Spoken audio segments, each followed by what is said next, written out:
This is going to be part 1 of the series of tutorials for completing the application, which I like to call Throw. Very much recommended to watch part 0, which comes before this one, which is a demo which was captured of the finished app within the Quest device to show what it looks like when it'll be done. But this is part 1 where we start pretty much from almost scratch. So what I have in front of me, as always, is the written guide, which you can find, of course, in your course shell, and some things that I already did from there just to save time, such as the setup. Start from a duplicate of the Unity Quest VR empty template project, like the one we created in Lab 1. And of course, we've done this before. A copy of it. I'm just reminding you that this is a Quest VR empty template, which is based on URP, on the Universal Render Pipeline. And of course, we're going to already did that. I changed the name of the folder to my last name Throw. I actually even added the word for video because I have so many copies of it. You guys are also going to download the Teacher Throw pack, which is a zip, unzip it, copy its contents, and paste them into the project assets, and then of course open the project. I've already done that. What you see in front of you is a copy, just a duplicate of the whole folder with its folder name changed, with my name Throw, and I like to also throw the put the version of Unity that I created it with. Right now it's a complete copy of the empty template, with one little difference, of course, that in the assets I also added the Teacher Throw pack. If I open it, there's models and sounds and starter samples and some textures. Other startup steps would be, do not forget to make sure that my Meta XR SDK is updated, which of course we do by going to Window and Package Management. It used to say just Package Manager, but now they put it in a subfolder, Package Manager. And if I search for the word Meta, it shows me under In Project that I have the Meta XR Core SDK, of course, because I already incorporated it into the empty template. It has a check next to it, which means it's the latest version. If it had an up arrow, it would mean that it needs updating, and instead of remove, it would have an update button here. Right now, it is the current version, so I'm happy with that. The next thing to look at is to change the name of the project in the player settings to something like, your last name and the word Throw, and also make sure that the identification matches. So let's do that, those two things together. I'm going to go to Edit, Project Settings, and Player. Right now it still says that it's the, because it's a copy of the empty template. I'm going to call it my last name and Throw. I'm going to add that it's video. You don't have to, and I like to say that it was also created with 6.1. But the important thing is not this, but scrolling down in the player in the other settings until I get to the one called Identification, and you see how the identification still says empty. And the easiest way to make it just clean up the name to a nice new identification is to uncheck, then check again, and then it just basically took what I wrote for the project name and cleans it up to a nice identification. And of course, File, Save, and Save Project. And we're almost done with the setup. We're going to check the Meta XR recommendations to see if there's any fixes, and that's also, of course, in the Edit Project Settings, Meta XR. I can see that there's one of them, and I'm going to apply it, especially for, you see how they unify the platform for Android and Meta into one platform. It's not a bad idea also to check if there's any recommendations for standalone, but we're going to build for Meta. So nice empty list. Good. Next, Change the game window aspect ratio. Again, this is just for convenience, so I can see through the game window exactly the kind of aspect ratio that I will see when I look through, the meta. And also, if you do that, you will see what I see. You can compare. And that means that our setup is done, and we can go to the steps. We're not going to change anything in the one scene that we have, which is the sample scene. We're going to create a new scene from scratch. It's going to be a basic URP. We're going to save it to scenes, and the name of the scene is going to be throw. So, file, new scene, it's basic URP, not standard URP. There's things that we don't need. Basic URP is even emptier. We're going to create. As soon as we do that, we're going to save. We're going to call it throw, and of course I'm going to save it into the scenes folder and make sure that's the open scene. Also, without even looking at the steps, we've done this so many times before, we need to delete the main camera. And in this case, we're going to replace the camera not with a player controller, but simply with a camera rig, because we're not going to fly through this. We're going to pretend that we're one stationary person. Where do we find this? Under packages, Meta XR Core SDK, prefabs, and here's the OVR camera rig. Drag it in.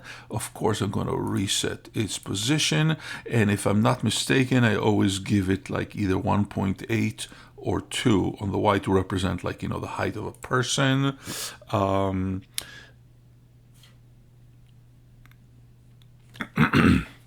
1.8.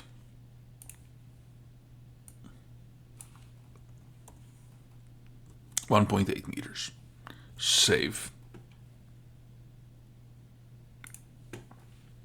Delete cam, replace, we gave it. Go to assets, teachers, throw pack, starter samples, core, custom hands.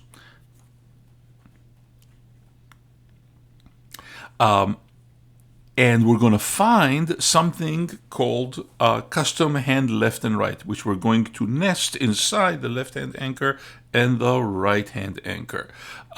So first of all, let's find it. So I can simply copy this name and I can search, or I can go through the path. In the teachers pack, there are samples. One of those samples under core is custom hands, and one of the things in those custom hands are two prefabs called custom hand left and custom hand right. I'm going to unfold and unfold until I get the left hand anchor and the right hand anchor, and I'm going to take custom hand left and make it a child. See how I'm dragging it right onto the left hand anchor, so it becomes basically its third child. And the same thing with custom hand right, not under, but into, and it becomes a child. Very important that the custom hand right is a child of right hand anchor, and the custom hand left is a child of right hand anchor. Also, let's see if it states that. Yes, that the hierarchy should look like this. We found the custom hand left and right, and we made sure the hierarchy is custom hand left. We basically added a third child to each one of them. Then, very important that the transform of custom hand left is basically reset only with a Z rotation of 90. The reason is, think about it for a second, most of the time when we hold our hand forward, we hold it rotated kind of vertically, not like with our palm up or down, but sideways. So we want the hands to follow that. And the right hand is going to be exactly the same, reset only with negative 90. So right now, the left hand anchor, the custom left hand has a very weird position. It does have the 90, but it has a weird position on the X and the Y and the Z. That's what it needs to look like. And the same thing with custom hand right. Again, very weird numbers on the X, Y, and Z, but we're going to leave the Z rotation 90. That means that if I double click to get close to them, what I should see is this. Basically, this is where I am. This is the camera, and this represents the starting position of my hands.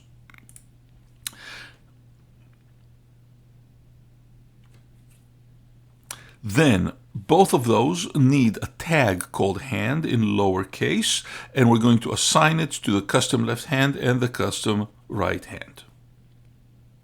Both of them are going to be hand.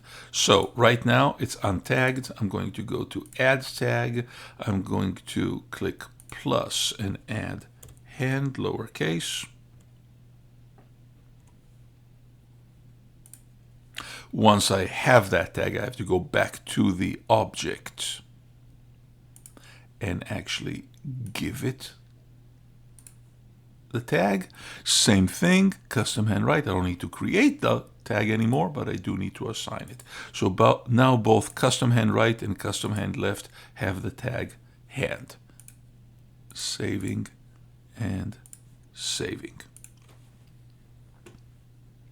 Both of those have the tag hand. Step number 7, done.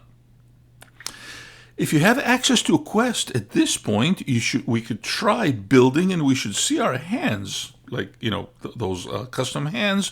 And when we press certain controls on the controller, it actually mimics moving some of the fingers on this custom hand. If you don't have access to a quest, we will build in class when the project is over. In any case, we're moving to step number 9. We're going to create a plane to stand on. Very, very standard that we've done before.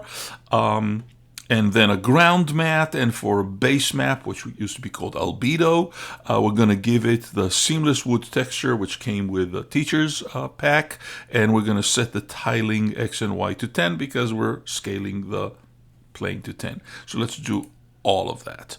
I'm going to fold the camera rig, going to create a 3D object plane. I'm going to reset.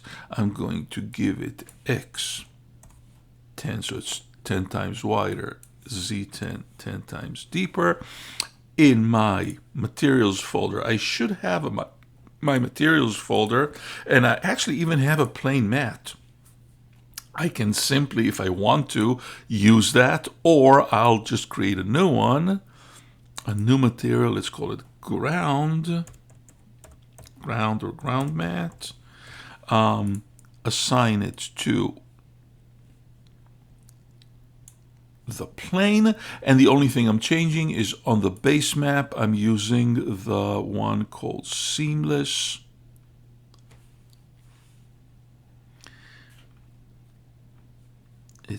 Here it is, seamless wood texture, and as you can see it looks a little, you know, too spread out, so I'm going to change its tiling to 10 by 10, and that looks more right.